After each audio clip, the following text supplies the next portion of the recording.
Bom dia, sejam todos bem-vindos à aula de hoje.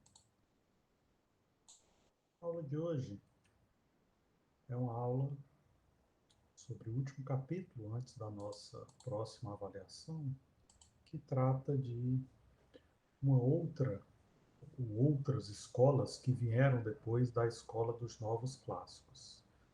O que a escola dos novos clássicos fez, como a gente viu na aula passada? Os novos clássicos chegaram utilizando uma metodologia nova, que era a metodologia dos das expectativas racionais, e utilizando a metodologia das expectativas racionais, eles procuraram demonstrar os problemas que havia com a prática das políticas monetárias defendida pelos monetaristas e das políticas fiscais defendidas pelos keynesianos. Então, os novos clássicos, eles começaram a debater e tentar demonstrar que essas políticas eram políticas muito limitadas, quando não completamente ineficazes. O que significa que eles geraram uma nova dúvida a respeito da eficiência da política macroeconômica e procuraram abordar uma nova forma em que a oferta agregada reagia aos estímulos que monetaristas e keynesianos davam à demanda agregada. Então, a ideia é o quê? A demanda agregada vai ser estimulada através de políticas ou monetárias ou fiscais, só que ela vai interagir com a oferta agregada e a oferta agregada, de acordo com os novos clássicos, ela tem uma série de características que ela não fica neutra com relação a qualquer modificação da demanda agregada. Ela vai receber esses estímulos e vai ter uma reação, fazendo com que as políticas defendidas por monetaristas e keynesianos se tornem pouco eficientes ou completamente inócuas, né? Então, depois dessa revolução das expectativas racionais, revolução dos modelos dos novos clássicos e depois que a crítica de Lucas pôs a macroeconomia tradicional de pernas para o ar, revolucionou tudo e gerou uma série de debates, uma série de novos artigos para investigar a possibilidade dos modelos dos novos clássicos estarem corretos. Então, surgiu nesse debate, ou pelo menos surgiram duas escolas, uma escola que vai partir dos modelos dos novos clássicos e vai aprofundar esses modelos, questionando alguns aspectos, que são os adeptos do ciclo reais de negócios, chamado, da sua sigla em inglês, RBC, e, por outro lado, há aqueles economistas que incorporam modelos de expectativas racionais, incorporam uma série de críticas que a escola dos novos clássicos faz à escola keynesiana, mas continua com alguns aspectos, alguns pontos do keynesianismo tradicional, incorporando esses novos modelos que são os novos keynesianos. Então, na aula de hoje, a gente vai analisar essas ideias trazidas pelos adeptos dos ciclos reais de negócios e pelos novos keynesianos. Primeiramente, a gente começa a aula, então, com os ciclos reais de negócios, que, como eu já falei, é conhecida por essa sigla RBC, Real Business Cycles, em inglês, e eles, às vezes, são considerados uma segunda geração dos modelos novoclássicos, né? O que acontecia com os novos clássicos? Eles têm em comum com os adeptos da RBC é o seguinte: os agentes maximizam suas utilidades e os mercados tendem ao equilíbrio. A ideia dos mercados tenderem ao equilíbrio é uma ideia bastante antiga, né? Os clássicos já pensavam nisso, os neoclássicos incorporaram essa ideia e, questionados com o surgimento da macroeconomia keynesiana, de que a economia poderia ter equilíbrio com desemprego ou não, os novos clássicos reforçaram essa suposição de que os mercados podem receber alguns choques, mas depois de receber esses choques, eles absorvem esses choques e voltam ao equilíbrio. Essas ideias dos novos clássicos e os adeptos do ciclo reais de negócios é contestado pelos keynesianos. Né? Os keynesianos geralmente dizem vários mercados podem voltar ao equilíbrio, mas o mercado de trabalho são os mercados que o equilíbrio convive com o desemprego involuntário.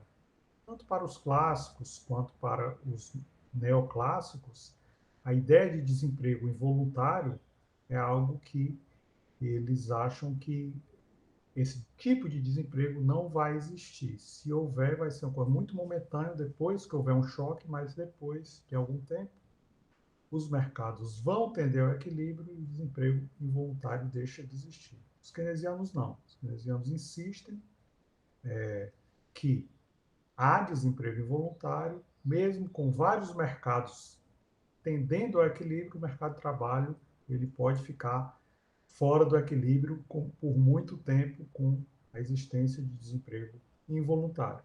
Bem, o que é que os novos clássicos então entendiam, assim como essa nova geração de modelos novos clássicos, que são o RBC, eles pensam no seguinte: os mercados tendem sim ao equilíbrio, não apenas os mercados de bens e serviços, quanto os mercados monetários, mas também os mercados de trabalho.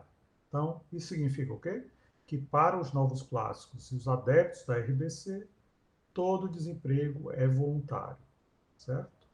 A ideia em que os adeptos dos ciclos reais de negócios vão discordar dos novos clássicos é que os novos clássicos acham que os choques de demanda são muito importantes e que a política monetária e fiscal tem que prestar atenção na forma como a demanda está sofrendo esse choque. Os novos clássicos são realmente muito céticos com relação à ideia dos keynesianos de fazer uma sintonia fina de política monetária e fiscal para adequar a demanda, mas eles acham que os choques de demanda têm um impacto significativo na economia, principalmente no curto prazo. Entretanto, eles dizem que a oferta agregada vai se adequar a isso e eles discordam da forma como o choque de demanda vai influenciar a oferta agregada, discordam dos keynesianos, certo? E o que é que os ciclos reais de negócios imagina a respeito de choques de demanda? Primeiro, os ciclos reais de negócios, essa escola pensa o seguinte: os grandes choques que ocorrem na economia são choques tecnológicos, ou seja, alguém inventa uma nova forma de fabricar produtos, ou cria novos mercados, ou há mudanças de condições ambientais, há mudanças de variações nos preços relativos, há mudanças institucionais, criação de impostos, extinção de impostos. E, obviamente, o principal é o fato de que, com o passar do tempo, as pessoas, ao se depararem com esses choques tecnológicos, mudam seus padrões de consumo. Né? O que acontecia com a pessoa na década de 80 com relação a consumo de ligações telefônicas? Tinha um determinado padrão, houve o choque tecnológico na década de 90 na telefonia celular. No século XXI, todo mundo passou a ter telefone celular. Com o passar das décadas, década de 10, houve a revolução do iPhone e dos smartphones. Então, o que é que esses choques estão fazendo? As pessoas estão incorporando novas preferências individuais e essas preferências individuais têm fundamentos microeconômicos, ou seja, elas vão modificar a forma como se dá o consumo, vão modificar a forma como as pessoas poupam, as, os impactos tecnológicos sobre o padrão de consumo, poupança, renda, são, para a escola dos ciclos reais de negócios, a coisa mais importante que existe. Em que isso se diferencia da visão dos neoclássicos? Ou melhor, dos novos clássicos, né? Os novos clássicos, eles pensavam que, caso os agentes olhem que vai acontecer, eles podem se antecipar e tornar os choques de demanda agregada, quando os keynesianos defendem a política fiscal ou quando os monetaristas defendem a política monetária, se essas políticas forem antecipadas, as pessoas, os agentes econômicos vão tornar essas políticas inócuas. Se essas mudanças não forem antecipadas, as pessoas, ao sofrerem esse choque na demanda, a demanda agregada vai gerar um comportamento de adequação da oferta agregada, onde as pessoas reagem a esses choques. Então, basicamente, o que os novos clássicos pensavam? Novos clássicos pensaram: choques na oferta não são relevantes, choques na demanda são relevantes caso os agentes não antecipem. Choques não antecipados na demanda são relevantes, choques na oferta não são relevantes. Os adeptos do ciclo reais de negócios discordam. Eles dizem: choques na demanda não são relevantes, os únicos choques que têm importância são exatamente os choques tecnológicos, choques pelo lado da oferta. Muito bem. Dito isso, como a ênfase dos modelos dos ciclos reais de negócios é uma ênfase microeconômica, fundamentos são microeconômicos, então o que é que os agentes vão fazer? A gente pode mostrar um modelo de ciclo real de negócios que parte do princípio que as pessoas maximizam a utilidade e essa utilidade, essa função utilidade, lida com a utilidade das pessoas vai aumentar quando o consumo aumentar. E a utilidade das pessoas vai diminuir quando o lazer diminuir. Então, a utilidade cresce quando o consumo e lazer crescem, só que o consumo, se ele for função da renda, as pessoas precisam ter menos lazer para ter mais horas de trabalho. Tendo mais horas de trabalho, terão maior renda e poderão consumir mais. Então, há um trade-off aqui entre consumo e lazer.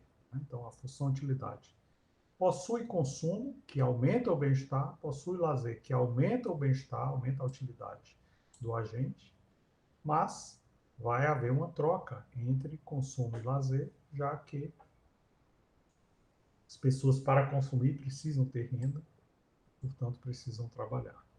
Muito bem. A renda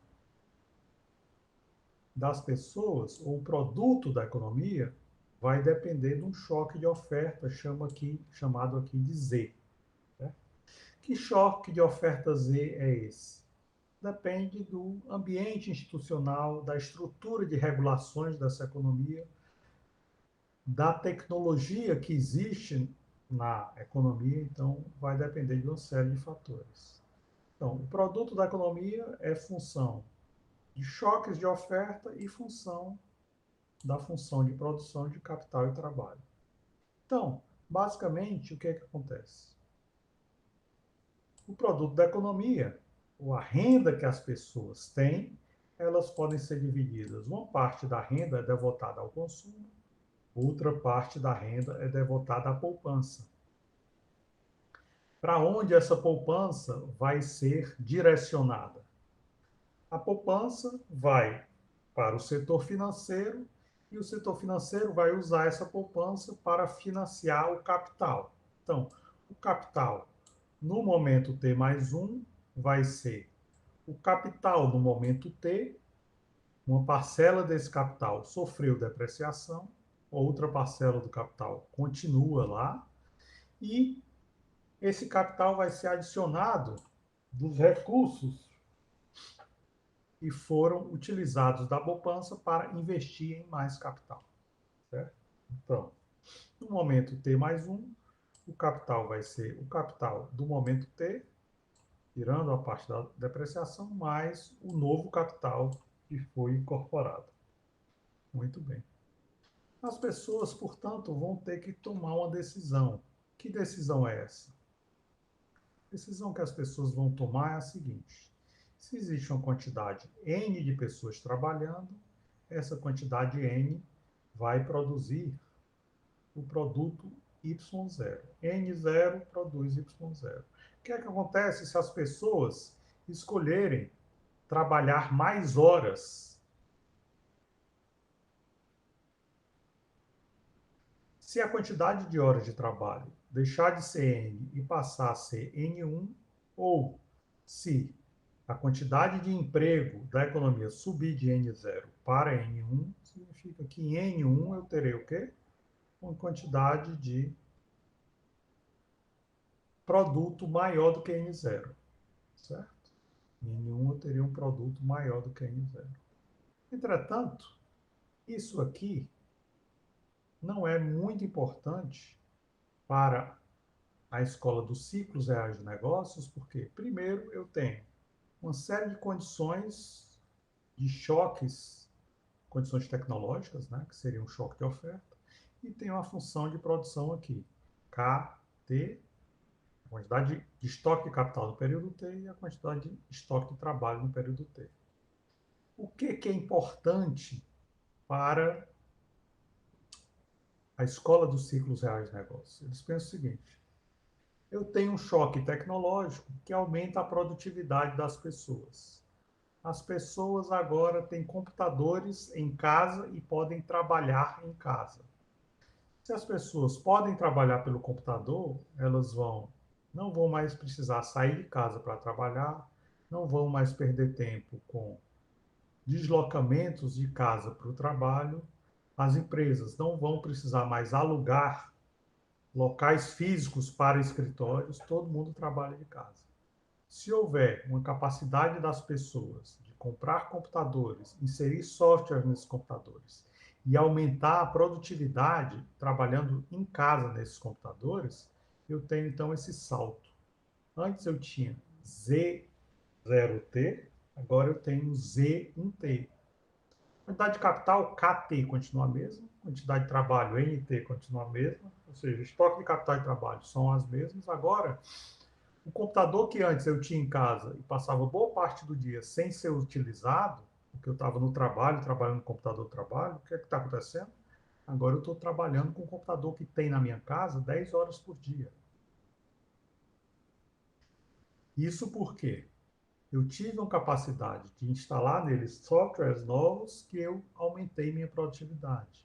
Então, esse aumento de produtividade, esse aspecto Z0 para Z1, gerou um salto na minha função de produção. Se eu continuo trabalhando, a quantidade de trabalhadores que continuam trabalhando é a mesma, mas agora eu tenho produtividade maior, significa que essa quantidade de trabalhadores N0 agora não produz mais Y0, eles produzem Y1'.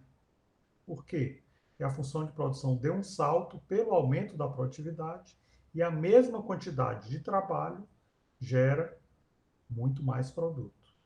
Agora imaginem que com essa revolução tecnológica, com esse choque de oferta, os trabalhadores pensam: antes eu ia sair de casa cedo, acordava, tomava café da manhã, me aprontava, fazia a barba, saía de casa. Passava uma hora no trânsito, chegava no escritório.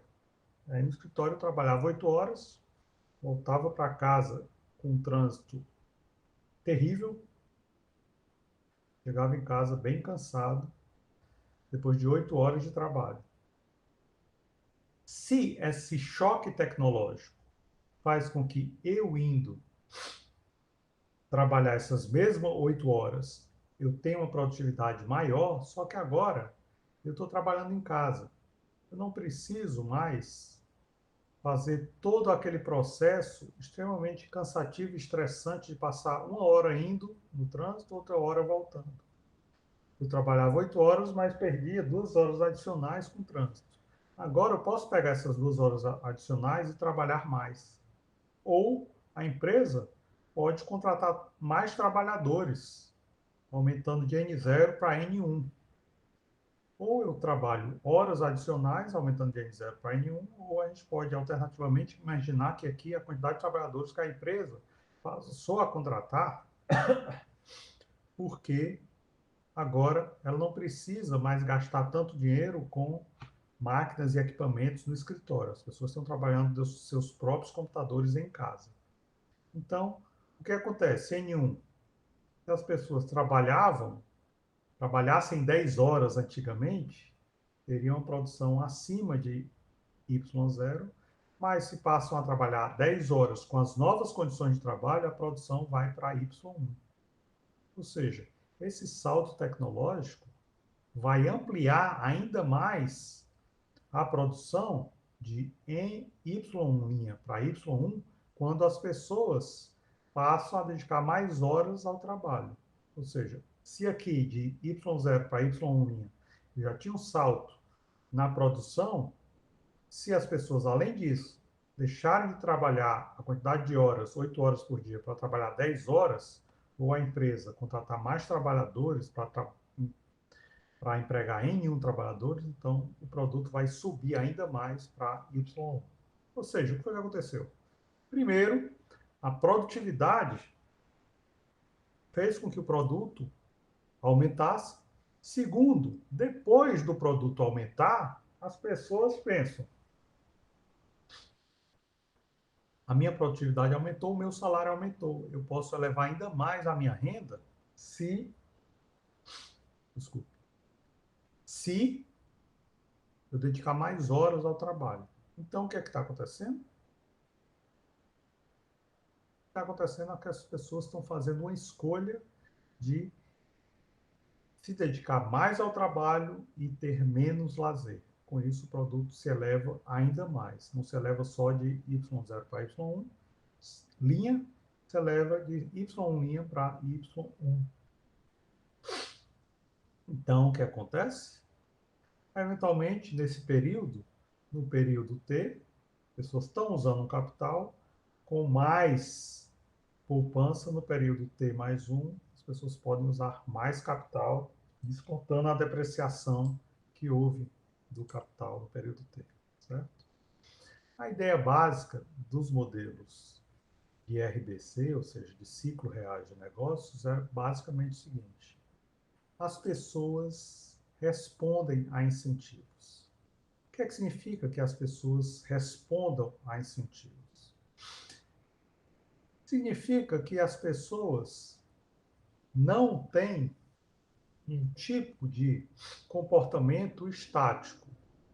Antes era de um jeito, aí algumas condições se modificaram, depois essa mudança de condições faz com que as coisas sejam relativamente diferentes, mas não muito diferentes, porque as pessoas continuam com o mesmo comportamento. O que seria a proposta dos adeptos dos ciclos reais de negócios, os agentes serem dinâmicos. Os agentes serem dinâmicos significa que eles vão otimizar seu bem-estar. Eles vão calcular cada mudança que houve na economia e, junto com essa mudança que houve, elas vão pensar o seguinte: como eu mudo o meu comportamento de acordo com essas mudanças que houve na economia? Opa, desculpa. A ideia básica é o quê? As pessoas reagem à mudança de ambiente. E é aí que reside a diferença dos modelos dos ciclos reais de negócios com relação aos modelos novos clássicos. Ou seja, os modelos novos clássicos, eles dizem o quê? Como os mercados de trabalho tendem ao equilíbrio, isso significa que as pessoas, numa recessão, ficam desempregadas, mas momentaneamente, enquanto os preços não se ajustam, enquanto que os salários não se ajustam, esse desemprego vai existir. Depois que houver algum tipo de ajuste, isso significa que todos vão voltar a estar empregados da mesma forma que estavam antes da recessão chegar.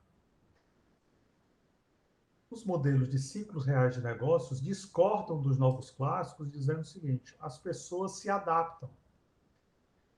Talvez um novo ambiente significa que a pessoa fez algum tipo de mudança com esse ambiente de recessão e de desemprego, e as pessoas algumas conseguiram se adaptar a essa nova estrutura de renda de um desempregado. Qual é a renda de um desempregado? É zero? Pode ser. Mas pode ser também que esse desempregado tenha transferências, né? Ele pode, ao estar desempregado, receber transferências de um seguro-desemprego, receber transferências de um programa de renda mínima do governo, ou pode receber transferências dos seus familiares, né? Transferências de agentes privados. Então, com isso, pode ser que, em meio a uma grande e persistente recessão, algumas pessoas nunca voltem mais ao mercado de trabalho, de acordo com os ciclos reais de negócios. Então, de certa forma, os ciclos reais de negócios conseguem concordar parcialmente com alguns modelos keynesianos, principalmente aquele modelo de esterese, né? A esterese é um modelo keynesiano que diz: algumas pessoas, ao saírem do mercado de trabalho, podem nunca mais voltar. E por que que os adeptos dos ciclos reais de negócios concordam com isso? Porque os ciclos reais de negócios enfatizam muito os choques de oferta. O que acontece quando uma pessoa, a sua vida toda trabalhando como mecânico em uma oficina mecânica de carros movidos a combustível fóssil, né? Carros cujo motor é um motor de combustão interna, de repente há uma revolução na indústria automobilística. A indústria automobilística deixa de produzir carros de motor de combustão interna, a indústria automobilística passa a produzir carros elétricos.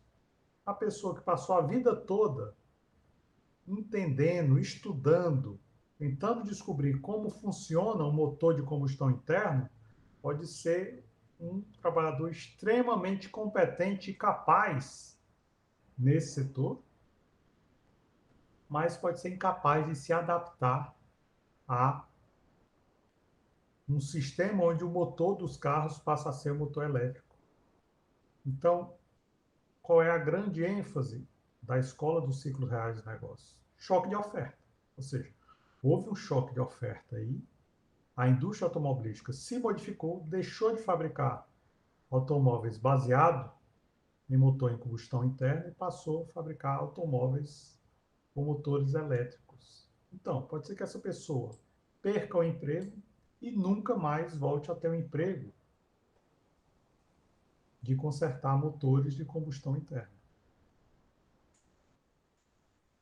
A ideia dos modelos novos clássicos é o quê? As pessoas vão se adaptar ao novo ambiente. E aí o mercado de trabalho vai voltar ao equilíbrio. A RBC discorda e diz: não, modelos keynesianos, principalmente o modelo keynesiano de esterese, pode significar que as pessoas podem ter um desemprego persistente, nunca mais volte ao mercado de trabalho, pode ser que o crescimento econômico nesse processo também acabe sendo persistente. A ideia, então, é o que fazer. Os modelos keynesianos pregavam políticas fiscais e monetárias, principalmente políticas fiscais, que é a principal ênfase dos modelos keynesianos, e os modelos de ciclos reais de negócio. O que é que eles pensam? Bem, os modelos de ciclo reais de negócios, por outro lado, concordam bastante com os modelos de expectativas racionais dos novos clássicos, dizendo o seguinte: a política monetária é incapaz de afetar variáveis reais. Então, como a política monetária pode ser ou deve ser administrada segundo os ciclos reais de negócios? Basicamente, os ciclos reais de negócios dizem deve ser administrado de forma defensiva, ou seja, o governo deve simplesmente focar a política monetária para tentar controlar o nível de preços. Nada mais do que isso. Se a política monetária for praticada para tentar dar um estímulo à economia, ela não vai ter sucesso, ela não é porque ela não é capaz de afetar as variáveis reais. O modelo, então, de ciclo real de negócio diz o quê? A única razão para que a política monetária seja praticada é tentar estabilizar a economia. O ciclo de negócios não pode ser eliminado pelo simples fato de que o ciclo de negócios é causado por choque de oferta. O que a política monetária pode fazer é tentar amortecer os choques quando esses choques de oferta gerarem distúrbios no sistema de preços. Certo? Muito bem. Isso com relação à política monetária. E com relação à política fiscal? A política fiscal é a ênfase dada pelos economistas keynesianos. Política monetária é a ênfase dada pelos economistas monetaristas. Então, ciclos reais de negócios são céticos com relação à política monetária, dizendo que a única função da política monetária é tentar estabilizar o nível de preço, e com relação à política fiscal. Também há muito ceticismo por parte dos ciclos reais de negócios com relação à política monetária. A ideia de usar a política monetária, como defendem os economistas keynesianos, para estimular a demanda agregada, aumentando os gastos, estimular a demanda agregada, diminuindo tributos, ou então fazer uma política contracíclica quando a economia está crescendo além do produto potencial, diminuindo gastos ou aumentando tributos, é algo que é visto com muito ceticismo por parte da escola dos ciclos reais de negócios. Então, o que é que pode ser feita com relação à política fiscal?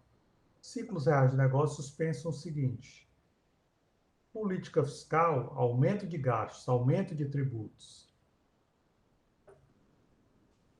queda de gastos, queda de tributos, geram uma distorção muito grande na economia.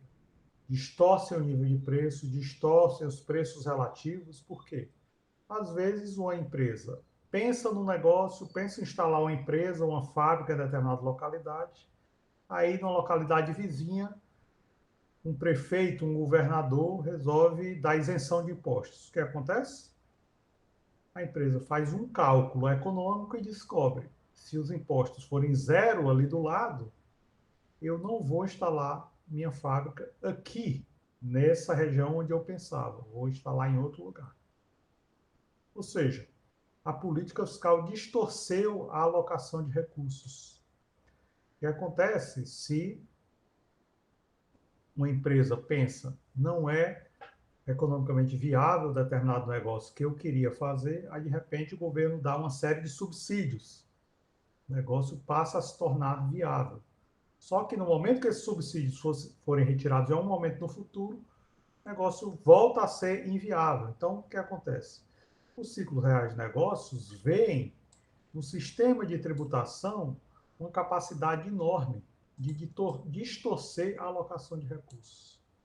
Então, a única função que os ciclos reais de negócios veem como desejável com relação à política fiscal é tentar usar a política fiscal para diminuir ou talvez tentar eliminar as distorções decorrentes de um sistema tributário. Ou seja, tentar simplificar os impostos até a forma de impostos mais simples possível, que é o chamado imposto lump sum. O que é um tipo de imposto lump sum? É o tipo de imposto que, entre os tipos de impostos existentes, é o que procura distorcer menos a alocação de recursos. Obviamente, mesmo impostos lump sum, distorcem a alocação de recursos, portanto, os agentes econômicos eles vão reagir à existência ou extinção desses impostos. Então, basicamente, a escola dos ciclos reais de negócio é extremamente cética com relação a qualquer política fiscal e monetária. Políticas fiscais e monetárias para essa escola devem ser praticadas da forma mais defensiva possível, ou seja, apenas para tentar minimizar as distorções. Que distorções essas? Distorções da política monetária, que são o custo que a inflação alta gera para a sociedade como um todo. Distorções da política fiscal, que são os custos que a tributação gera para a sociedade. Então, a ideia é que políticas fiscais e monetárias devem ser praticadas segundo a escola dos ciclos reais de negócio de forma completamente defensiva, para tentar minimizar, diminuir os custos da inflação e da tributação. Jamais devem ser usadas de forma a estimular a demanda agregada. Muito bem. Como essas críticas, esses modelos dos ciclos reais de negócio foram absorvidos tanto pelas escolas monetarista, keynesiana, como pela escola dos novos clássicos.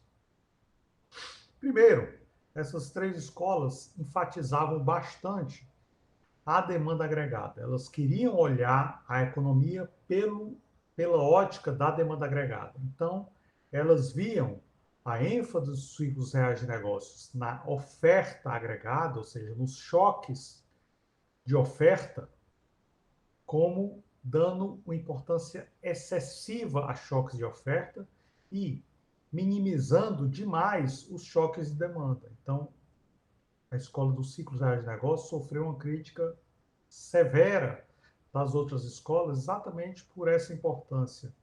E essas outras escolas achavam que era uma importância excessiva dada aos choques de oferta e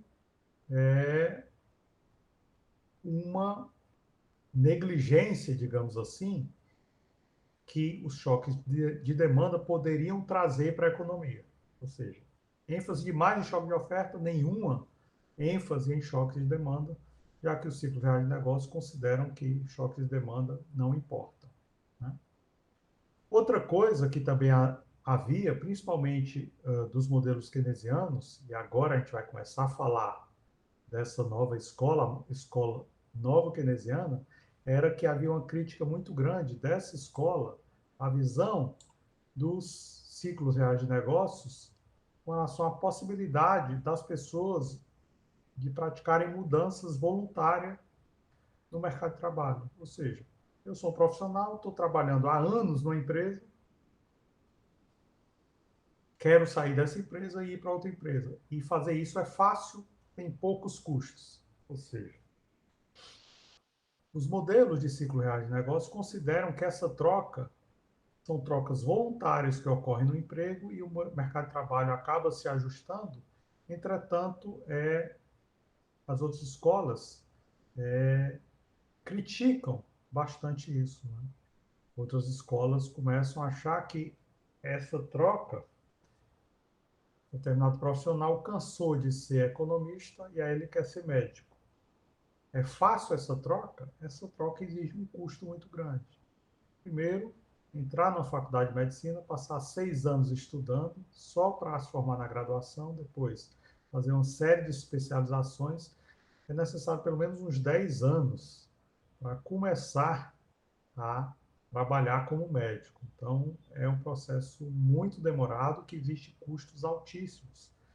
E a ideia dos ciclos reais de negócio é que essa mudança é fácil, é rápida e essa mudança no emprego ocorre de forma voluntária. Então, com isso, esses teóricos foram muito criticados. E uma das escolas que mais criticou e procurou apresentar uma visão alternativa, a visão tanto dos novos clássicos quanto a visão do ciclo real de negócios, foi a escola novo keynesiana. Primeiro, é importante a gente tentar diferenciar o que é a escola dos novos keynesianos com relação à escola keynesiana antiga. Né? Com que a escola keynesiana antiga trabalhava? Primeiro, A escola keynesiana, ela bebeu na fonte da síntese da escola neoclássica. O que a escola neoclássica trazia dos clássicos? Trazia um modelo de concorrência perfeita. Então, a ideia dos keynesianos originais era o quê? O mundo é de concorrência perfeita, as pessoas entram no mercado de trabalho procurando empregos e as empresas vão lutar por aqueles empregados num sistema onde as empresas concorrem umas com as outras. O que é que os novos keynesianos discordam dos antigos keynesianos? Os novos keynesianos dizem o seguinte: em muitos setores há poucas empresas e essas empresas, no mercado de trabalho, elas podem se comportar como monopsonistas ou oligopsonistas. O que é que o modelo de monopsônio ou oligopsônio significa? Monopsônio significa que só existe um consumidor e vários produtores. A gente pensar no mercado de trabalho como as pessoas que têm mão de obra estão querendo vender sua mão de obra para as empresas, se houver só uma empresa contratando, significa o quê? Essa empresa vai minimizar seus custos trabalhistas ao contratar pessoas pagando um salário abaixo do salário de equilíbrio que haveria no modelo concorrencial. Então, os novos keynesianos começam a incorporar modelos de concorrência imperfeita de monopsônios e oligopsônios. Também os novos keynesianos olham para os modelos antigos keynesianos de rigidez de salários e eles também incorporam com modelos de concorrência imperfeita, eles também incorporam a possibilidade dos preços serem rígidos. Ou seja, em uma recessão, a ideia que a gente pensa é o quê? As empresas têm pátios repletos de estoques, vão diminuir muito o preço dos seus produtos para vender os estoques. Os novos keynesianos desenvolveram modelos onde pensam, esses preços podem ser rígidos. Ou seja, os preços não vão cair tanto porque existe um oligopólio que só vai vender aqueles preços e eles vão ser capazes de, mesmo na recessão, ser bem resilientes a não baixar os preços dos seus produtos. Antes, os antigos modelos keynesianos trabalhavam com preços baixando e rígidos eram apenas os salários. Agora, além de rigidez de salários, os modelos dos novos keynesianos também trabalham com rigidez de preços. Outro aspecto é com relação à rigidez dos fatores que provocam a rigidez do salário real ou nos preços relativos. A ideia básica é o quê?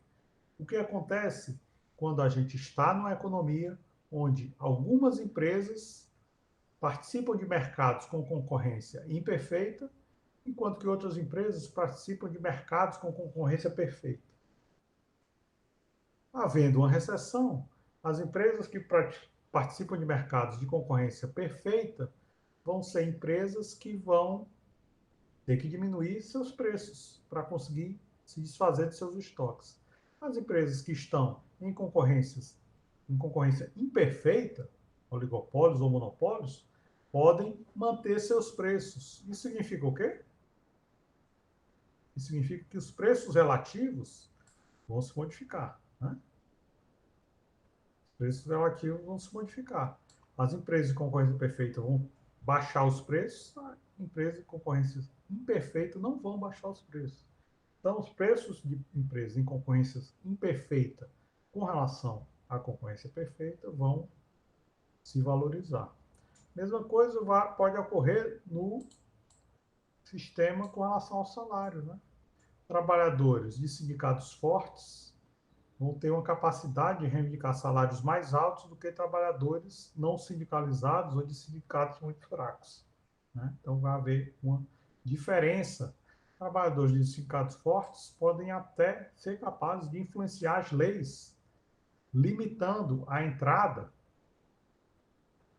de novos trabalhadores naquele setor. aumentando as exigências, o que ocorre em setores como, por exemplo, o setor de médicos, né? As barreiras para uma pessoa entrar e passar a trabalhar como médico são muito altas. Mesma coisa como advogados, que é necessário ter a capacidade de trabalhar como advogado.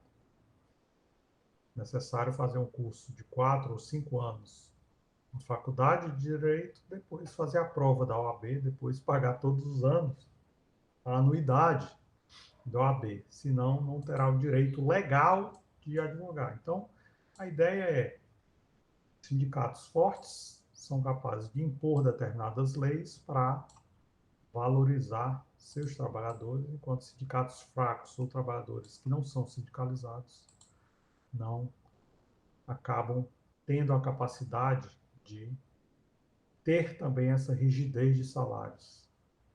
Muito bem. Com isso, os novos keynesianos procuraram criar vários modelos, né? Existem os modelos de custos de Meny, que é exatamente um modelo que trata de rigidez de preços. O que é um Meny? Geralmente a gente se refere a Meny como um cardápio de restaurante. Por isso que esse modelo ganhou esse nome, custos de Meny. O que acontece com o cardápio de restaurante? O restaurante precisa confeccionar aqueles cardápios e pôr todos os pratos com todos os preços. Se os cardápios precisam ser impressos, o que acontece se os preços dos pratos estão se modificando o tempo todo? O dono do restaurante vai contratar trabalhadores, vai comprar alimentos, vai ter todos os custos de manutenção do restaurante, da cozinha do restaurante, de toda aquela estrutura, e os custos estão se movimentando, estão se modificando todo mês. Entretanto, o que acontece quando o restaurante vai confeccionar o cardápio? Muito provavelmente o restaurante tem esses custos para confeccionar o cardápio e procura fazer com que esse cardápio dure vários meses, né? Até 1 ano, 2 anos. Então, por 2 anos seguidos, o preço dos produtos não varia, enquanto que os custos do restaurante estão variando bastante. Aumento de alimentos está aumentando, né? O preço dos alimentos está aumentando, aumentos de salário dos funcionários do restaurante estão aumentando, preço de energia, né? Preço de aluguel, o preço de tudo está aumentando, mas o restaurante se mantém lá firme e forte com o preço do cardápio igual. Como é que ele resiste durante tanto tempo com aquele preço? Basicamente, significa que no momento que ele foi confeccionar esse cardápio, ele pôs o preço num determinado patamar, bem acima dos custos, para manter aquele preço rígido, para quando os custos forem paulatinamente aumentando, ainda ficarem abaixo daquele preço. Só que quando o custo aumentar acima do preço, é que ele vai se deparar com a necessidade de confeccionar um outro cardápio para todas as mesas, né? Então, esses são os custos de Meny. Durante algum tempo, vale a pena não confeccionar cardápios todo mês para mudanças de preços todos os meses. Ou seja, vale a pena ficar um período bastante grande de tempo sem variar o preço dos pratos, porque o restaurante vai ter que inserir novos custos, que são os custos de Meny, né? Em vários setores isso ocorre, não apenas no setor de restaurantes, por quê? Porque as empresas têm uma relação com os clientes. Os clientes já vão consumir o produto olhando para aquele preço, e aí os clientes, ao construir essa relação com os clientes, as empresas procuram não decepcionar tanto seus clientes. Obviamente, quando os clientes chegam numa empresa e descobrem que os preços aumentaram, eles ficam bastante decepcionados. Então, o ideal é que essa decepção seja uma decepção que seja bem minimizada no curto prazo. Obviamente, no longo prazo, não tem como as empresas incorrerem nesse custo de management, porque senão as receitas da empresa vão ficar menor do que seus custos e aí ela vai à falência. No curto prazo, dá para manter preços rígidos durante um determinado período de tempo. No longo prazo, não dá. Certo? Esse é um dos modelos mais famosos dos economistas novos keynesianos. Houve o desenvolvimento de um outro modelo que procurava explicar o seguinte: o que é que acontece quando uma empresa, principalmente uma empresa estrangeira, está chegando no nosso país? Essa empresa estrangeira, ela não conhece muito bem os profissionais do país, não tem uma visão muito clara da estrutura de custo dos fornecedores de matérias-primas, não conhece com profundidade a estrutura de impostos que deve pagar e também o gosto, as preferências dos consumidores, não conhece muito bem que região, que local ela deve inserir sua fábrica ou suas lojas. Então, o que é que está acontecendo? Essa empresa é uma empresa que tem sede em outro país, está chegando no nosso país, ela já sofre inicialmente uma deficiência muito grande com relação às empresas que já estão estabelecidas no nosso país. É uma ausência de conhecimento, uma ausência da cultura local. Então, com isso, os novos keynesianos criaram esse modelo chamado modelo de salário-eficiência. Como essa empresa que está se instalando no nosso país pode tentar superar essa deficiência que ela tem inicialmente com relação às empresas locais. Ela pode pensar basicamente o seguinte: ao invés de entrar nesse mercado pagando o salário de equilíbrio aos trabalhadores nesse mercado de trabalho, se eu pegar o salário de equilíbrio e pagar exatamente o salário de equilíbrio, significa o quê? Os trabalhadores que já estão trabalhando nas empresas tradicionais desse país, que são os trabalhadores que têm um conhecimento que eu preciso, dificilmente eles vão se sujeitar a pedir demissão de suas empresas para vir trabalhar na minha empresa que está entrando no país agora. Provavelmente eu só vou conseguir contratar pessoas que, por mais talentosas, incompetentes e capazes que sejam, são pessoas que estão entrando agora no mercado de trabalho. Ou seja, não são pessoas que já estão trabalhando em empresas estabelecidas. Eu vou contratar desempregados ou alunos que acabaram de sair do curso de graduação, né? Recém-formados. A ideia, então, dessas empresas é o quê? O que é que vai acontecer se eu pagar um salário acima do salário médio do mercado? Hein? Se eu pagar um salário acima do salário médio do mercado, o que é que eu vou fazer? O salário médio é um salário X. Eu estou pagando 1,40x, ou seja, eu estou pagando 40% a mais do que os profissionais que estão empregados hoje estão recebendo. Isso significa o quê? Vários trabalhadores de empresas estabelecidas vão pedir demissão para querer trabalhar na minha empresa, porque eles vão ganhar muito melhor na minha empresa do que nas empresas já estabelecidas. Por que que eu faria isso? A ideia desse salário seria o chamado salário eficiência. Ao invés de entrar naquele país recrutando pessoas desempregadas ou recém-formados, eu vou entrar nesse país recrutando trabalhadores eficientes, competentes, com uma vasta experiência naquele mercado. A ideia básica é, se eu estou em busca dessa unidade de eficiência, ao contratar trabalhadores eficientes e experientes, eles trazem para a minha empresa um conhecimento sobre o mercado, eles sabem quem são os melhores fornecedores, quais são os gostos dos clientes, quem são as empresas que a gente deve estabelecer uma relação, tanto para comprar matérias-primas, mas uma relação para fazer serviços de pós-venda. Então, eles têm esse conhecimento de atuar no mercado, e aí vale a pena pagar para esse empregado um salário mais alto do que o salário de equilíbrio. Eu vou conseguir recrutar profissionais mais competentes e mais eficientes. Então, quais são as razões para pagar um salário mais alto do que a média do mercado, o chamado salário eficiente?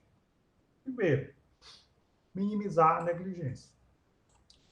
Pode ser que eu contrate trabalhadores incompetentes, improdutivos, com uma produtividade muito baixa, com baixas capacidades, baixo aprendizado e poucas habilidades? Pode. Só que quando esse trabalhador que estava desempregado consegue ser contratado e recebe um salário 40% maior do que a média do mercado, o que é que esse trabalhador que é incompetente e que é inábil vai fazer? Ele vai trabalhar com uma atenção enorme. Então, a negligência dele no trabalho vai ser muito grande. Por quê? Se ele perder esse emprego, ele ou fica desempregado, ou, na melhor das hipóteses, consegue um emprego recebendo 40% a menos. Então, qualquer trabalhador, seja incompetente, seja competente, ele vai tentar trabalhar com o máximo da sua capacidade, então a negligência vai ser minimizada com o pagamento de um salário eficiente. Obviamente, a segunda consequência é que poucas pessoas vão pedir demissão dessa empresa, ou seja, a rotatividade, pessoas pedindo demissão e novas pessoas sendo contratadas, e a empresa tendo que se deparar com altos custos de treinamento e recrutamento, isso não vai ocorrer. Por quê? Porque para ganhar 40% a mais do que a média do mercado, muitas pessoas extremamente experientes vão pedir demissão de seus empregos para deparar com esse aumento de salário de 40%. Então, isso também minimiza a rotatividade no trabalho. E, por último, o que acontece? Essas pessoas que passam a ganhar 40% a mais do que a média do mercado vão tentar trabalhar o máximo possível, vão tentar apoiar e tentar resolver o máximo de problemas que houver nessa empresa, porque elas querem permanecer durante muitos anos nessa empresa. Consequência disso será o aumento da produtividade dessa empresa com relação às outras. Então, esse modelo de salário eficiência é um dos modelos mais famosos dos modelos dos novos keynesianos. E a gente vai para o último modelo, que também é um modelo muito famoso, a gente até citou anteriormente, que é último não, penúltimo, né? O modelo de Sterese. O que é que o modelo de Sterese nos diz? É um modelo que diz o seguinte: antes de uma recessão, quando a economia está crescendo muito fortemente, muitas pessoas estão empregadas. Mas aí o que acontece quando há uma recessão, essa recessão se aprofunda, pode se tornar uma grande depressão, muita gente fica desempregada. Quanto mais demorada essa recessão ou essa depressão econômica, significa que mais pessoas vão ficar desempregadas e mais difícil vai ser que as pessoas que ficaram desempregadas consigam voltar a obter algum tipo de emprego. É a ideia da esterese, ou seja, o que é esterese?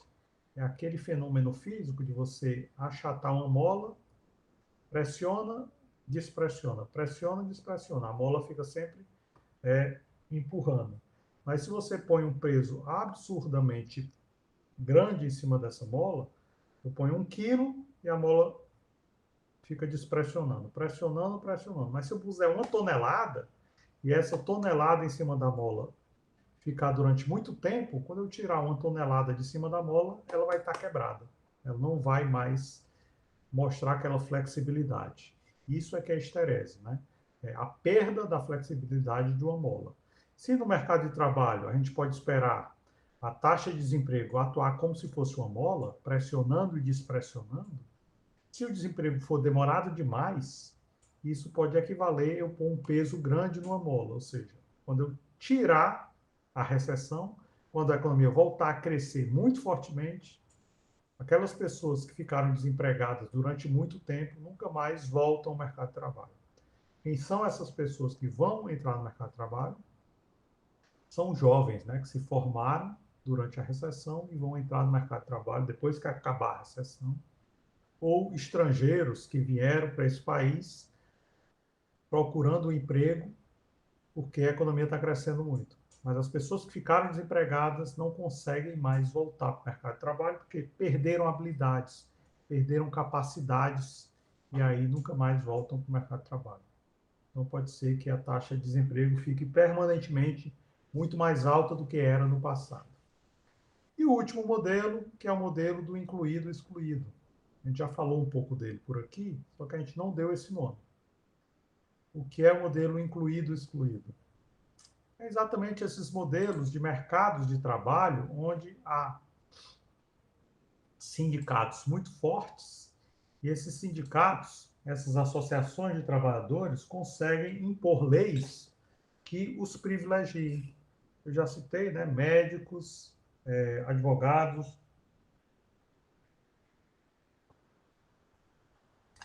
contadores também. Contadores podem ser um exemplo de um mercado de incluído e excluído, por quê?